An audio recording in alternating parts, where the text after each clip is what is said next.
Мынау біз келіп түскен қонақ үй, теңіздің жағасы, төңіректе үлкен трасса, завод, фабрикалар да жоқ. Сондықтан ауа таза, шипалы, тыныс жолдарына өте пайдалы.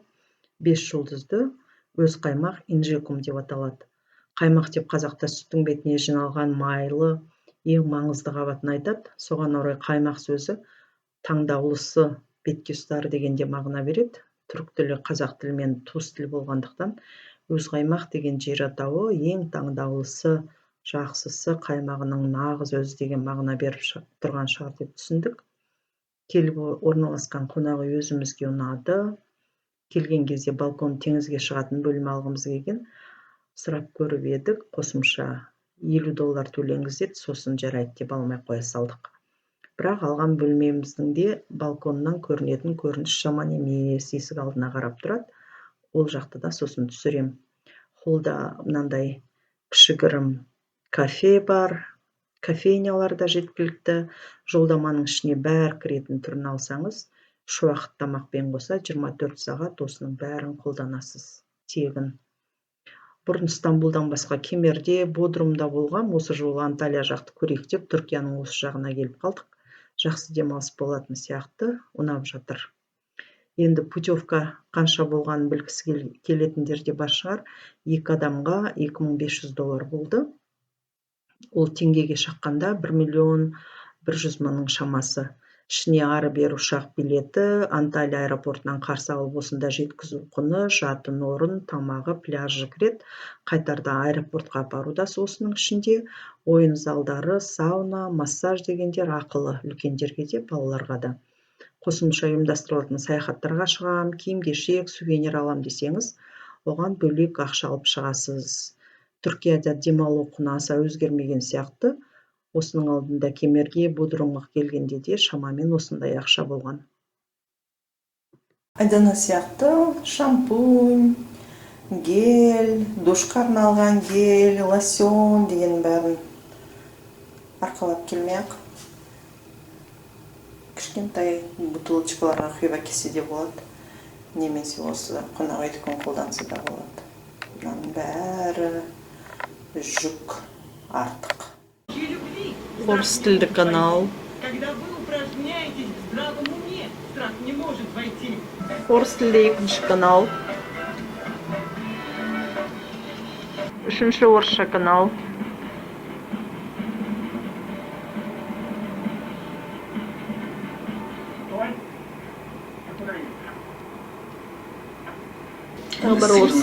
канал. И вот когда мы говорим об этом спасении, Украин тіліндегі канал. Юрем з кожним днем втрачатиме свою владу над гаремом. Zaman Kürt devletleri üzerine çıkıyor. Aşırı sıcakla birlikte kentte su tüketimine tek açına çıktı. Susuzluk tehdidine karşı Büyükşehir Belediyesi önemli bir karar aldı. Асықпай, аптықпай, жау қуып келе жатқандай болмай, байыппен, байсалды хабарлап отыр жүргізушілері. Мына екінші қабаттан көрініс.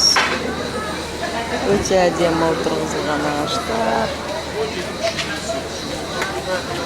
Мынамен екінші қабаттан қонақ үйдің алдын түсіріп тұр.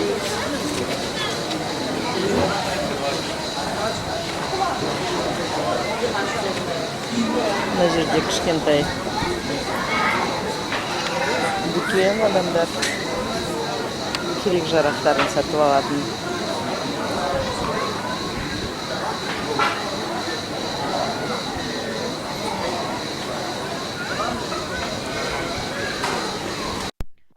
Қонақ үйдің төменгі қабатында мынандай орталық бар екен, қосымша ақылы қызмет көрсететін. Массаж, бет күтімі, түрлі маска, тағы басқалар. Ішіне оңтүстік шығыс Азияның қыздарын толтырып қойыпты. Солар жасайды екен массажды, бірақ түк ұнаған жоқ. Мынау қонақ үйдің арт жақ территориясы. Жасыл, көгал. Мынандай ағаш бұл жерде, пальма емес. Мына балаларға арналған сусырғанақ. Бұл таңертең 9-дан кешкі 6-ға дейін жұмыс істейді. Қазір сағат кешкі 7 болып қалды, сондықтан жабық, адамдар жоқ. Күндіз балаларды алып келуге болады, ата-аналары өздерімен бірге. Мынау соның төңірегі. Күндіз өте шулы, көңілді болып жатады. Мүмкін кеткенше тағы бір рет күндіз түсіретін шығармыз. Мынау душ, пингвин сияқты жасалған. Бұл да өзінше бір ерекше.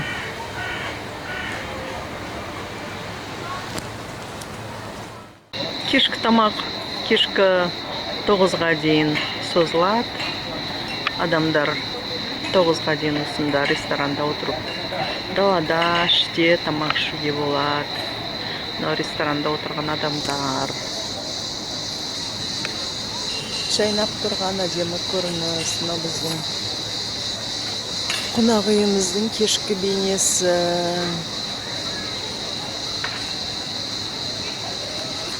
Мынау кешкі бассейннің көрінісі.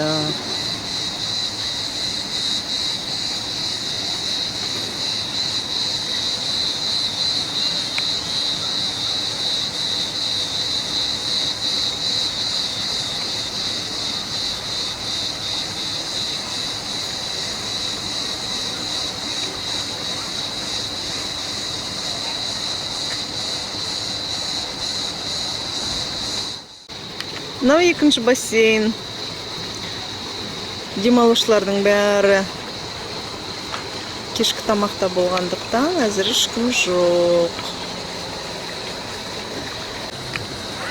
Бұл екінші бассейн саяз, негізінен балаларға арналған. Сондықтан барлық мынандай ережелерде балаларға лайықталып жазылған. Да жазыпты. Балаларға қарап жүру керек. Памперсті бассейннің ішінде ауыстыруға болмайды. Памперсті бассейннің қасында да ауыстыруға болмайды. Үлкен адамдарға бұл балаларға арналған бассейнге түсуге болмайды. Жалаңаш шомылуға болмайды деген сияқты ережелер жазылған. Мынау жазғы театр, сахна бар. Кешке 9-дан кейін адамдар осы жерге жиналады. Концерт болады. Балалар, жастар билейді. Бүгін таңертеңгі тамаққа мынандай тафини деген бір нәрсе құйып алдым. Тафилидан жасалған тұсқа. Өзім де білмеймін не екенін. Жеп көргесін айтамын. Айдана да қызығып жатыр.